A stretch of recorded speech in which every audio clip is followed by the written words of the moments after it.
কাদম্বরী সংস্কৃত থেকে বাংলায় অনুবাদ করেছেন শ্রী তারাশঙ্কর তর্করত্ন। উপক্রমণিকা। শূদ্রক নামে অসাধারণ দ্বিশক্তিসম্পন্ন অতি বদান্য মহাবলী পরাক্রান্ত প্রবল প্রতাপ নরপতি ছিলেন। বিদিশা নাম্নী নগরী তাহার রাজধানী ছিল, যে স্থানে বেত্রবতী নদী বেগবতী হইয়া প্রবাহিত হইতেছে। রাজা নিজ বাহুবলে ও পরাক্রমে ক্রমে ক্রমে অশেষ দেশ জয় করিয়া স্বসাগরা ধরায় আপন আধিপত্য স্থাপন পূর্বক সুখে ও নিরুদ্বেগ চিত্তে সাম্রাজ্য ভোগ করেন। একদা প্রাতকালে আপন অমাত্য কুমারপালিত ও অন্য অন্য রাজকুমারের সহিত সভামণ্ডপে বসিয়া আছেন। এমন সময়ে প্রতিহারী আসিয়া প্রণাম করিয়া কৃতাঞ্জলিপুটে নিবেদন করিল, মহারাজ, দক্ষিণাপথে এক চণ্ডাল কন্যা আসিয়াছে। তাহার সমবিহারে এক শুকপক্ষী আছে। কহিল, মহারাজ সকল রত্নের আকর, এই নিমিও এই পক্ষীরত্ন তদীয় পাদপদ্মে সমর্পণ করিতে আসিয়াছে। দ্বারে দণ্ডায়মান আছে, অনুমতি হইলে আসিয়া পাদপদ্ম দর্শন করে। রাজা প্রতিহারীর বাক্য শুনিয়া সাতিশয় কৌতুকাবিষ্ট হইলেন এবং সমীপবর্তী সভাসদগণের মুখাবলোকন পূর্বক কহিলেন, কিহানি আছে লইয়া আইস। প্রতিহারী যে আজ্ঞা বলিয়া চণ্ডালকন্যাকে সঙ্গে করিয়া আনিল। চণ্ডালকন্যা সভামণ্ডপে প্রবেশিয়া দেখিল, উপরে মনোহর চন্দ্রাতপ, চন্দ্রাতপের চতুর্দিকে মুক্তাগলাপ মালার ন্যায় শোভা পাইতেছে। নিম্নে রাজা স্বর্ণময় অলঙ্কারে ভূষিত হইয়া মণিময় সিংহাসনে বসিয়া আছেন। সমাগত রাজগণ চতুর্দিক বেষ্টন করিয়া রহিয়াছেন। অন্য অন্য শরবতের মধ্যগত হইলে সুমেরুর যেরূপ শোভা হয়, রাজার সৌন্দর্য অপূর্ব শ্রী ধারণ করিয়া সভা মণ্ডপ উজ্জ্বল করিতেছেন। চণ্ডালকন্যা সভার শোভা দেখিয়া অতিশয় চমৎকৃত হইল এবং নৃপতিকে অনন্যমনা করিবার আশয়ে করস্থিত বেণুযষ্টি দ্বারা সভাকুট্টিমে একবার আঘাত করিল। তাল ফল পতিত হইল। অরণ্যচারী হস্তিযূথ যেরূপ সেই দিকে দৃষ্টিপাত করে, বেণুযষ্টির শব্দ শুনিবা মাত্র সেইরূপ সকলের চক্ষু রাজার মুখমণ্ডল হইতে অপসৃত হইয়া সেই দিকে ধাবমান হইল। রাজাও সেই দিকে দৃষ্টিপাত করিয়া দেখিলেন, অগ্রে একজন বৃদ্ধ, পশ্চাতে পিঞ্জর হস্তে একটি বালক এবং মধ্যে এক পরম সুন্দরী কুমারী আসিতেছে। কন্যার রূপ রূপলাবণ্য যে কোনো ক্রমেই তাহাকে চণ্ডাল কন্যা বলিয়া বোধ হয় না। রাজা তাহার নিরুপম সৌন্দর্য অসামান্য সৌকুমার্য অনিমেষ লোচনে অবলোকন করিয়া বিস্ময়াপন্ন হইলেন। ভাবিলেন, বিধাতা বুঝি হীনজাতি বলিয়া ইহাকে স্পর্শ করেন নাই। মনে মনে কল্পনা করিয়াই ইহার রূপলাবণ্য নির্মাণ করিয়া থাকিবেন। তাহা না হইলে এরূপ রমণীয় কান্তি ও এরূপ অলৌকিক সৌন্দর্য কিরূপে হইতে পারে? যাহা হোক, চণ্ডালের গৃহে এরূপ সুন্দরী কুমারীর সমুদ্ভব নিতান্ত অসম্ভব ও আশ্চর্যের বিষয়। এইরূপ ভাবিতেছিলেন, এমন সময়ে কন্যার সম্মুখে আসিয়া বিনীতভাবে প্রণাম করিল। বৃদ্ধ পিঞ্জর লইয়া কৃতাঞ্জলিপুটে সম্মুখে দণ্ডায়মান হইয়া বিনয় বচনে নিবেদন করিল, মহারাজ, পিঞ্জরস্থিত এই সুখ সকল শাস্ত্রের পারদর্শী, রাজনীতি প্রয়োগ বিষয়ে বিলক্ষণ নিপুণ, সদ্বক্তা, চতুর, সকল কালাবিজ্ঞ, কাব্য, নাটক, ইতিহাসের মর্মজ্ঞ কাহিনী ও গুণগ্রাহী, যে সকল বিদ্যা মনুষ্যেরাও অবগত নহেন, সমুদয় ইহার কণ্ঠস্থ। ইহার নাম বৈশম্পায়ন। ভূমণ্ডলস্থ সমস্ত নরপতি অপেক্ষা আপনি বিদ্বান ও গুণগ্রাহী। এই নিমিত্ত আমাদিগের স্বামী দুহিতা আপনকার নিকট এই শুভ সুখপক্ষী আনয়ন করিয়াছেন। অনুগ্রহপূর্বক গ্রহণ করিলে ইনি আপনাকে চরিতার্থ বোধ করেন। এই বলিয়া সম্মুখে পিঞ্জর রাখিয়া কিঞ্চিত দূরে দণ্ডায়মান হইল। পিঞ্জর মধ্যবর্তী সুখ দক্ষিণ চরণ উন্নত করিয়া মহারাজের জয় হোক বলিয়া আশীর্বাদ করিল। রাজা সুখের মুখ হইতে অর্থযুক্ত সুস্পষ্ট বাক্য শ্রবণ করিয়া বিস্মিত ও চমৎকৃত হইলেন।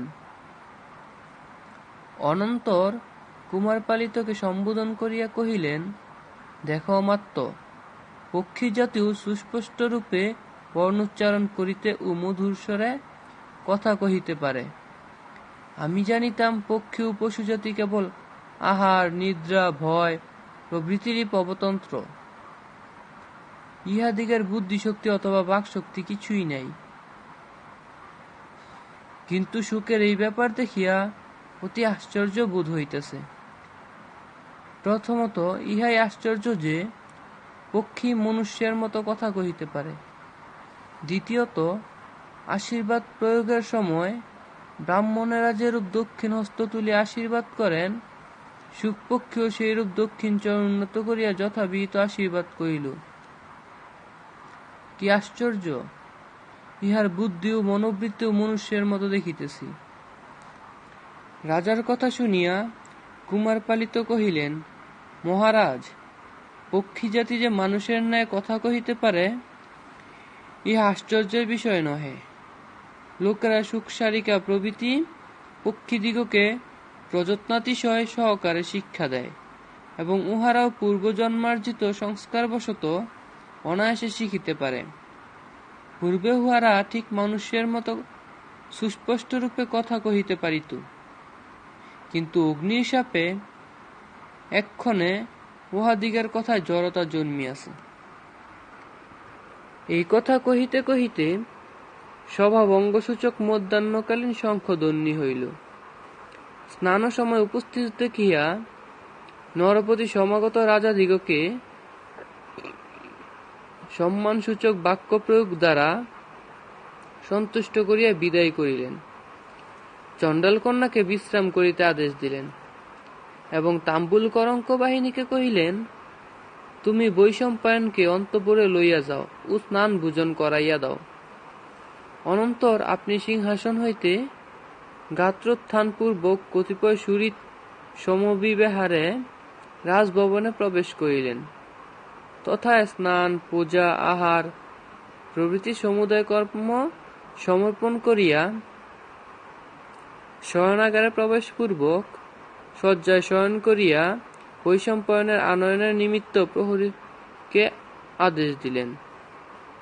প্রহরী আজ্ঞামাত্র বৈশম্পায়নকে শয়নাগারে আনয়ন করিল। রাজা জিজ্ঞাসিলেন, বৈশম্পায়ন, তুমি কোন দেশে কিরূপে জন্মগ্রহণ করিয়াছ?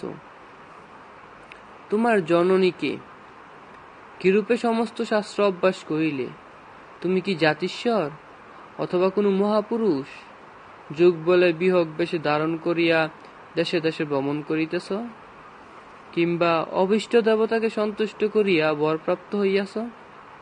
তুমি পূর্বে কোথায় বাস করিতে? কিরূপেই বা চণ্ডাল হস্তগত হইয়া পিঞ্জরবদ্ধ হইলে? এই সকল শুনিতে আমার অতিশয় কৌতুক জন্মিয়াছে। অতএব তোমার অদ্যপান্ত সমুদয় বৃত্তান্ত বর্ণনা করিয়া আমার কৌতুকাবিষ্ট চিত্তকে পরিতৃপ্ত করো। বৈশম্পায়ন রাজার এই কথা শুনিয়া বিনয় বাক্যে কহিল, যদি আমার জন্ম বৃত্তান্ত শুনিতে মহাশয়ের নিতান্ত কৌতুক জন্মিয়া থাকে, শ্রবণ করুন। ভারতবর্ষের মধ্যস্থলে বিন্ধ্যাচলের নিকটে এক অটবী আছে, উহাকে বিন্ধ্যাটবী বলে। ওই অটবীর মধ্যে গোদাবরী নদীর তীরে ভগবান অগস্ত্যের আশ্রম ছিল, যে স্থানে ত্রেতাবতার ভগবান রামচন্দ্র পিতৃআজ্ঞা প্রতিপালনের নিমিত্ত সীতা ও লক্ষণের সহিত পঞ্চবটিতে পর্ণশালা নির্মাণ করিয়া কিঞ্চিৎকাল অবস্থিত করিয়াছিলেন, যে স্থানে দুর্বৃত্ত দশানন প্রেরিত নিশাচার মারীচ কনকমৃগ রূপ ধারণ পূর্বক জানকীর নিকট হইতে রামচন্দ্রকে হরণ করিয়াছিল। ওই আশ্রমের অনতি দূরে পম্পা নামক সরোবর আছে। ওই সরোবরের পশ্চিম তীরে ভগবান রামচন্দ্র স্বর দ্বারা যে সপ্ততল বিদ্ধ করিয়াছিলেন, তাহার নিকটে এক প্রকাণ্ড শালমলী বৃক্ষ আছে। বৃহৎ এক অজগর সর্প সর্বদা ওই বৃক্ষের মূল দেশে বেষ্টন করিয়া থাকাতে বোধ হয় যেন আলবাল রহিয়াছে। উহার শাখা প্রশাখা সকল এরূপ উন্নত বিস্তৃত, বোধ হয় যেন হস্ত প্রসারণ পূর্বক গগনমণ্ডলের দৈর্ঘ্য পরিমাণ করিতে উঠিতেছে। স্কন্দদেশ এরূপ উচ্চ, বোধ হয় যেন একেবারে পৃথিবীর চতুর্দিক অবলোকন করিবার আশয়ে মুখ বাড়াইছে। ওই তরুর কুটরে শাখাগ্রে স্কন্দদেশে ও বলকল বিবরে কুলায় নির্মাণ করিয়া সুখসারিকা প্রভৃতি নানাবিধ পক্ষীগণ সুখে বাস করে। তরু অতিশয় প্রাচীন, সুতরাং বিরল পল্লব হইয়াও পক্ষী শাবকদিগের দিবানিশে অবস্থিতি প্রসুপ্ত সর্বদা নিবিড় পল্লবাকীর্ণ বোধ হয়। কোনো কোনো পক্ষী শাবকের পক্ষোদ্ভেদ হয় নাই, তাহাদিগেরই বিক্ষেল ফল বলিয়া ভ্রান্তি জন্মে। পক্ষীরা রাত্রিকালে বৃক্ষকুটরে আপন আপন নীড়ে নিদ্রা যায়। প্রভাত হইলে আহারের অন্বেষণে শ্রেণীবদ্ধ হইয়া গগনমার্গে উড্ডীন হয়। তৎকালে বোধ হয় যেন হরিৎবর্ণ দুর্বাদল পরিপূর্ণ ক্ষেত্র আকাশমার্গ দিয়া চলিয়া যাইতেছে। তাহারা দিগ্বিগন্তে গমন করিয়া আহার দ্রব্য অন্বেষণপূর্বক আপনারা ভোজন করে এবং শাবকদিগের নিমিত্ত চক্ষুপুটে করিয়া খাদ্য সামগ্রী আনে ও যত্নপূর্বক আহার করাইয়া দেয়। সেই মহীরুহের এক জীর্ণকুটরে আমার পিতামাতা বাস করিতেন। কালক্রমে মাতা গর্ভবতী হইলেন, আমাকে প্রসব করিয়া সূতিকা পীড়ায় আবির্ভূত হইয়া প্রাণত্যাগ করিলেন। পিতা তৎকালে বৃদ্ধ হইয়াছিলেন। আবার প্রিয়তমা জায়ার বিয়োগ সুখে অতিশয় ব্যাকুল ও দুঃখচকিত হইলেন। তথাপি স্নেহবশত আমাকে অবলম্বন করিয়া আমার লালন পালনে ও রক্ষণাবেক্ষণে যত্নবান হইয়া কালক্ষেপ করিতে লাগিলেন। তাহার গমন করিবার কিছুমাত্র শক্তি ছিল না। তথাপি আস্তে আস্তে সেই আবাস্তরুতলে নামিয়া পক্ষীকুলায় প্রষ্ট যে যৎকিঞ্চিৎ আহারদ্রব্য পাইতেন, আমাকে আনিয়া দিতেন। আমার আহার অবশিষ্ট যাহা থাকিত আপনি ভোজন করিয়া যথাকিঞ্চিৎ জীবন ধারণ করিতেন। একদা প্রাতকালে চন্দ্রমা অস্তগত হইলে পক্ষীগণের কলরবে অরণ্যাদি কোলাহলময় হইলে, নবোদিত রবির আতপে গগনমণ্ডল লোহিত বর্ণ হইলে, গগনাঙ্গন বিক্ষিপ্ত অন্ধকার রূপ বর্ষরাশি দিনকরের কিরণরূপ সম্মার্জনী দ্বারা দূরীকৃত হইলে, সপ্তর্ষিমণ্ডল অবগাহন মানসে মানস সরোবর তীরে অবতীর্ণ হইলে, শালমলী বৃক্ষস্থিত পক্ষীগণ আহারের অন্বেষণে অভিবত প্রদেশে প্রস্থান করিল।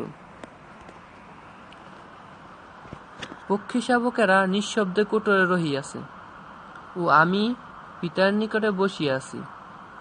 এমন সময় ভয়াবহ মৃগয়া কোলাহল শুনিতে পাইলাম। কোন দিকে সিংহ সকল গভীর স্বরে গর্জন করিতে লাগিল, কোন প্রদেশে তুরঙ্গ, কুরঙ্গ, মাতঙ্গ প্রভৃতি বন চার পশু সকল বন আন্দোলন করিয়া বেড়াইতে লাগিলেন। কোন স্থানে ব্যাঘ্র, বল্লুক, বরা প্রভৃতি ভীষণাকার জন্তু সকল ছুটাছুটি করিতে লাগিল। কোন স্থানে মহিষ, গন্ডার প্রভৃতি বৃহৎ বৃহৎ জন্তুগণ অতিবেগে দৌড়িতে লাগিল, ও তাহাদিগের গাত্র ঘর্ষণে বৃক্ষ সকল ভগ্ন হইতে আরম্ভ হইল। মাতঙ্গের চিৎকারে, তুরঙ্গের রেশারবে, সিংহের গর্জনে ও পক্ষীদিগের কলরবে বন আকুল হইয়া উঠিল, এবং তরুগণও ভয়ে কাঁপিতে লাগিল। আমি সেই কোলাহল শ্রবণে ভয়ে বিহ্বল ও কম্পিত কলেবর হইয়া পিতার জীর্ণ বক্ষপুটের অন্তরালে লুকাইলাম। তথা হইতে বাধাদিগের ওই বরাহ যাইতেছে, ওই হরিণ দৌড়িতেছে, ওই করব পলাইতেছে ইত্যাদি নানা প্রকার কোলাহল শুনিতে লাগিলাম। মৃগয়া কোলাহল নিবৃত্ত হইলে অরণ্যানি নিস্তব্ধ হইল। তখন আমি পিতার পক্ষপুট হইতে আস্তে আস্তে বিনির্গত হইয়া কোটর হইতে মুখ বাড়াইয়া যেদিকে কোলাহল হইতেছিল সেই দিকে দৃষ্টিপাত করিলাম।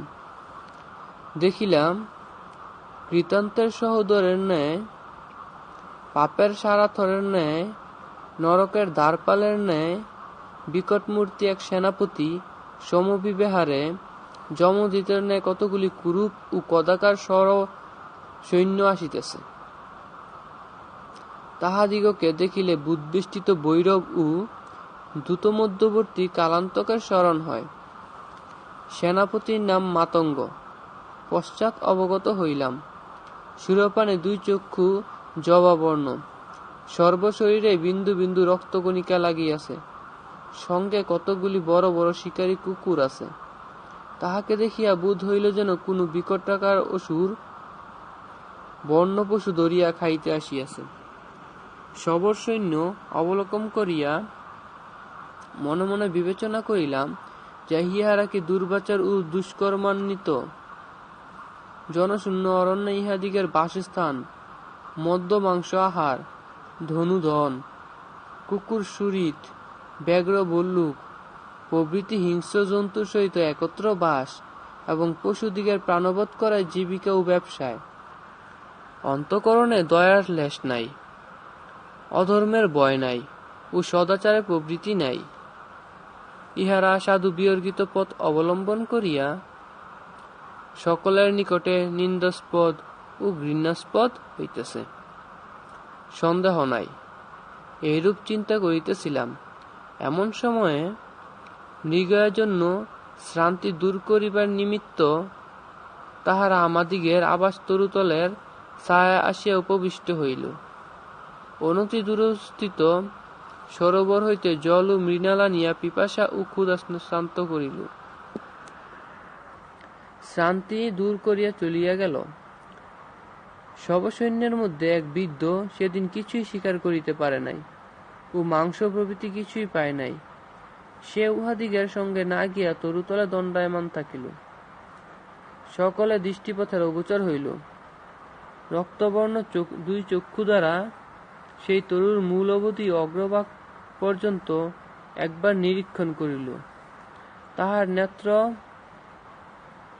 প্রথমের নেত্রেই কুঠরস্থিত পক্ষী শাবকদের প্রাণ উড়িয়া গেল।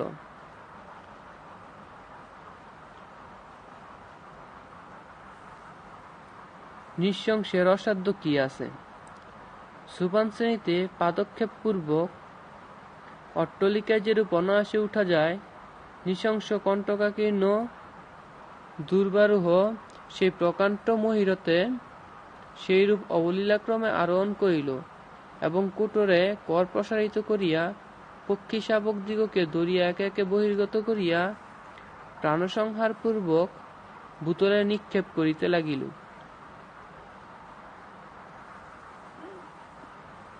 পিতার এক বৃদ্ধ বয়স, তাহাতে অকস্মাৎ এ বিষম সংকট উপস্থিত হওয়াতে নিতান্ত ভীত হইলেন। ভয়ে কলেবর দ্বিগুণ কাঁপিতে লাগিল এবং তালুদেশ শুষ্ক হইয়া গেল। ইতস্তত দৃষ্টি নিক্ষেপ করিয়া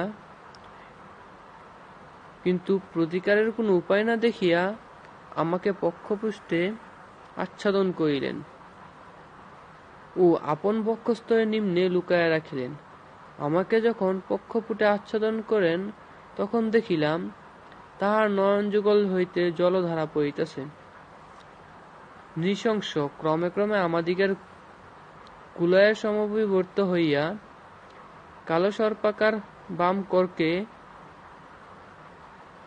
কুটরে প্রবেশিত করিয়া পিতাকে ধরিল। তিনি চঞ্চুপুট দ্বারা যথাশক্তি আঘাত ও দংশন করিলেন, কিছুতেই ছাড়িল না। কুটর হইতে বহির্গত করিল, যৎপরণাস্তি যন্ত্রণা দিল, পরিশেষে প্রাণ বিনষ্ট করিয়া নিম্নে নিক্ষেপ করিল। পিতার পক্ষ দ্বারা আচ্ছাদিত ও ভয় সংকুচিত হইয়াছিলাম বলিয়া আমাকে দেখিতে পাইল না। ওই তরুতলে শুষ্ক পর্ণরাশি একত্রিত ছিল, তাহারই উপর পতিত হইলাম। অধিক আঘাত লাগিল না। অধিক বয়স না হইলেও অন্তঃকরণে স্নেহের সঞ্চার হয় না, কিন্তু ভয়ের সঞ্চার জন্মাবধি হইয়া থাকে। শৈশব প্রযুক্ত আমার অন্তঃকরণে স্নেহ সঞ্চার না হওয়াতে কেবল ভয়েরই পরতন্ত্র হইলাম। প্রাণ পরিত্যাগের উপযুক্ত কালেও নিতান্ত নৃশংস ও নির্দয়ের ন্যায় উপভূত পিতাকে পরিত্যাগ করিয়া পালাইবার চেষ্টা করিতে লাগিলাম। অস্থির চরণ ও অসমগ্রথিত পক্ষপুটের সাহায্যে আস্তে আস্তে গমন করিবার উদ্যোগ করিতে বারংবার ভূতলে পড়িতে ও তথা হইতে উঠিতে লাগিলাম। ভাবিলাম, বুঝি এ যাত্রায় কৃতান্তের করাল গ্রাস হইতে পরিত্রাণ হইল। পরিশেষে মন্দ মন্দ গমন করিয়া নিকটস্থিত এক তমাল তরুর মূল দেশে লুকাইলাম। এমন সময়ে সেই নৃশংস চণ্ডাল শালমলী বৃক্ষ হইতে নামিয়া পক্ষী শাবক দিগকে একত্রিত লতাবাসে বদ্ধ করিল এবং যে পথে সবর সৈন্যরা গিয়াছিল সেই পথ দিয়া চলিয়া গেল। দূর হইতে পতিত ও ভয় নিতান্ত আবির্ভূত হওয়াতে আমার কলেবর কম্পিত হইতেছিল। আবার বলবতী পিপাসা কণ্ঠশোষ করিল। এতক্ষণে পিশাচ অনেক দূর গিয়া থাকিবে এই সম্ভাবনা করিয়া মুখ বাড়াইয়া চতুর্দিক অবলোকন করিতে লাগিলাম। কোন দিকে কোনো শব্দ শুনিবা মাত্র অমনি শঙ্কিত হইয়া পদে পদে বিপদ আশঙ্কা করিয়া তমালমূল হইতে নির্গত হইলাম ও আস্তে আস্তে গমন করিবার উদ্যোগ করিতে লাগিলাম। যাইতে যাইতে কখনো বা পার্শ্বে কখনো বা সম্মুখে পতিত হওয়াতে শরীর ধূলিধূসরিত হইল ও ঘন ঘন নিঃশ্বাস বইতে লাগিল। তখন মনে মনে চিন্তা করিলাম, কি আশ্চর্য! যত দুর্দশা ও যত কষ্ট সহ্য করিতে হোক না কেন, তথাপি কেহ জীবন তৃষ্ণা পরিত্যাগ করিতে পারে না। আমার সমক্ষে পিতা প্রাণত্যাগ করিলেন, স্বচক্ষে দেখিলাম। আমিও বৃক্ষ হইতে পতিত হইয়া বিকলেন্দ্রিয় ও মৃতপ্রায় হইয়াছি, তথাপি বাঁচিবার বিলক্ষণ বাসনা আছে। হায়, আমার তুল্য নির্দয় কে আছে! মাতা প্রসব সময়ে প্রাণত্যাগ করিলে পিতা জায়াসুখে নিতান্ত অভিভূত হইয়াও কেবল আমাকে অবলম্বন করিয়া আমায় লালন পালন করিতেছিলেন এবং অত্যন্ত স্নেহ প্রযুক্ত বৃদ্ধ বয়সেও তাদৃশ বিষম ক্লেশ সহ্য করিয়া আমারই রক্ষণাবেক্ষণে নিযুক্ত ছিলেন। কিন্তু আমি সে সকল একেবারে বিস্মৃত হইলাম। আমার পর কৃতজ্ঞ আর নাই। আমার মতো নৃশংস ও দুরাচার এই ভূমণ্ডলে কাহাকেও দেখিতে পাই না। কি আশ্চর্য! সেরূপ অবস্থাতে আমার জলপান করিবার অভিলাষ হইল। দূর হইতে সারস ও কলহংসের অনতি পরিস্ফুট কলবর শুনিয়া অনুমান করিলাম সরোবর দূরে আছে। কিরূপে সরোবরে যাইব, কিরূপে জলপান করিয়া প্রাণ বাঁচাইব, অনবরত এইরূপ ভাবিতে লাগিলাম। এমন সময় মধ্যাহ্নকাল অবস্থিত। গগনমণ্ডলের মধ্যভাগ হইতে দিনমণি অগ্নিস্ফুলিঙ্গের ন্যায় প্রচণ্ড অংশসমূহ নিক্ষেপ করিতে লাগিলেন। রুদ্রের উত্তাপে পথ উত্তপ্ত হইল। পথে পাদক্ষেপ করা কাহার সাধ্য? সেই উত্তপ্ত বালুকায় আমার পা দগ্ধ হইতে লাগিল। কোনো প্রকারে মরিবার ইচ্ছা ছিল না, কিন্তু সে সময়ে এরূপ কষ্ট যাতনা উপস্থিত হইল যে বিধাতার নিকট বারংবার মরণের প্রার্থনা করিতে হইল। চতুর্দিক অন্ধকার দেখিতে লাগিলাম। পিপাসায় কণ্ঠ শুষ্ক ও অঙ্গ অবশ হইল। সেই স্থানের অনতিদূরে জাবাই নামে পরম পবিত্র মহাতপা মহর্ষি বাস করিতেন। তাহার পুত্র হাবিত কতিপয় বয়স্য সমবিবাহারে সেই দিক দিয়া সরোবরে স্নান করিতে যাইতেছিলেন। তিনি এরূপ তেজস্বী যে হঠাৎ দেখিলে সাক্ষাৎ সূর্যদেবের ন্যায় বোধ হয়। তাহার মস্তকে জটাভার, ললাটে বর্ষত্রিপুণ্ডক, কর্ণে স্ফটিক মালা, বাম করে কমণ্ডলু, দক্ষিণ হস্তে আশা দণ্ড, স্কন্ধে কৃষ্ণাজিন ও গলদেশে যজ্ঞোপবীত। তাহার প্রশান্ত আকৃতি দেখিবা মাত্র বোধ হইল যে পরম কারুণিক ভূতবাবন ভগবান ভবানীপতি আমার রক্ষার নিমিত্ত ভূতলে অবতীর্ণ হইলেন। সাধুদিগের চিত্ত স্বভাবতী দয়াদ্র। আমার সেইরূপ দুর্দশা ও যন্ত্রণা দেখিয়া তাহার অন্তঃকরণে করুণোদয় হইল এবং আমাকে নির্দেশ করিয়া বয়স্যদিগকে কহিলেন, দেখো দেখো, একটি সুখ-শিশু পথে পতিত রহিয়াছে। বোধ হয় এই শালময়ী তরুর শিখরদেশ হইতে পতিত হইয়া থাকিবে। ঘন ঘন নিঃশ্বাস বহিতেছে ও বারংবার চঞ্চুপুট বেদদান করিতেছে। বোধ হয় অতিশয় তৃষ্ণাতুর হইয়া থাকিবে।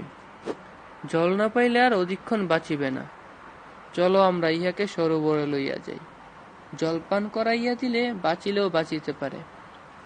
এই বলি আমাকে বুতল হইতে তুলিলেন। তাহার করস্পর্শে আমার উত্তপ্ত গাত্র কিঞ্চিৎ সুস্থ হইল।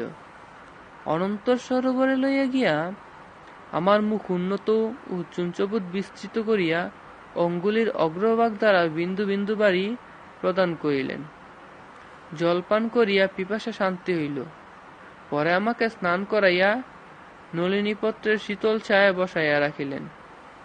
অনন্তর ঋষিকুমারেরা স্নানান্তে অর্ঘ্য প্রদান পূর্বক ভগবান ভাস্করকে প্রণাম করিলেন এবং আর্দ্রবস্ত্র পরিত্যাগ ও পবিত্র নতুন বসন পরিধান পূর্বক আমাকে গ্রহণ করিয়া তপোবনাভিমুখে মন্দ মন্দ গমন করিতে লাগিলেন। তপোবন সন্নিহিত হইলে দেখিলাম তত্রস্থ তরু ও লতা সকল কুসুমিত, পল্লবিত ও ফলভরে অবনত হইয়া রহিয়াছে। এলা ও লবঙ্গলতার কুসুমগন্ধে দিক আমোদিত হইতেছে। মধুকর ঝঙ্কার করিয়া এক পুষ্প হইতে অন্য পুষ্পে বসিয়া মধু পান করিতেছে। অশোক, চম্পক, কিংশুক, সহকার, মল্লিকা, মালতী প্রভৃতি নানাবিধ বৃক্ষ ও লতার সমাবেশে এবং তাহাদিগের শাখা ও পল্লবের পরস্পর সংযোগে মধ্য মধ্যে রমণীয় গৃহ নির্মিত হইয়াছে। উহার অভ্যন্তরে দিনকরের কিরণ প্রবেশ করিতে পারে না। মহর্ষিগণ মন্ত্রপাঠপূর্বক প্রজ্বলিত অনলে ঘৃতাহুতি প্রদান করিতে করিতে প্রদীপ্ত অগ্নিশিখার উত্তাপে বৃক্ষের পল্লব সকল মলিন হইয়া যাইতেছে। গন্ধবহ হোমগন্ধ বিস্তার পূর্বক মন্দ মন্দ বহিতেছে। মুনিকুমারেরা কেহ বা উচ্চস্বরে বেদ উচ্চারণ, কেহ বা প্রশান্ত ভাবে ধর্মশাস্ত্রে আলোচনা করিতেছেন।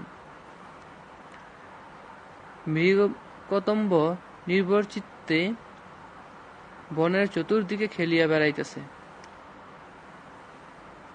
সুখ মুখভ্রষ্ট নিবার কণিকা তরুতলে পতিত রহিয়াছে। তপোবন দেখিয়া আমার অন্তঃকরণ আহ্লাদে পুলকিত হইল। অভ্যন্তরে প্রবেশিয়া দেখিলাম রক্তপল্লব শোভিত রক্তাশোকতরুর ছায়ায় পরিষ্কৃত পবিত্র স্থানে বেত্রাসনে ভগবান মহাতপা মহর্ষি জাবালি বসিয়া আছেন। অন্য অন্য মুনিগণ চতুর্দিকে বেষ্টন করিয়া উপবিষ্ট রহিয়াছেন। মহর্ষি অতি প্রাচীন, জরার প্রভাবে মস্তকের জটাভার ও গাত্রের লোম সকল ধবলবর্ণ, কপালে ত্রিবলী, গণ্ডস্থল নিম্ন, শিরে ও পঞ্জরের অস্থি সকল বহির্গত, এবং শ্বেতবর্ণ লোমে কর্ণবিবর আচ্ছাদিত। তাহার প্রশান্ত গভীর আকৃতি দেখিবা মাত্র বোধ হয় যেন তিনি করুর রসের প্রবাহ, ক্ষমা ও সন্তোষের আধার, শান্তিলতার মূল, ক্রুদ্ধভুজঙ্গের মহামন্ত্র, সৎপথের দর্শক এবং সৎস্বভাবের আশ্রয়। তাহাকে দেখিয়া আমার অন্তঃকরণে একদা ভয় ও বিস্ময়ের আবির্ভাব হইল। ভাবিলাম, মহর্ষির কি প্রভাব!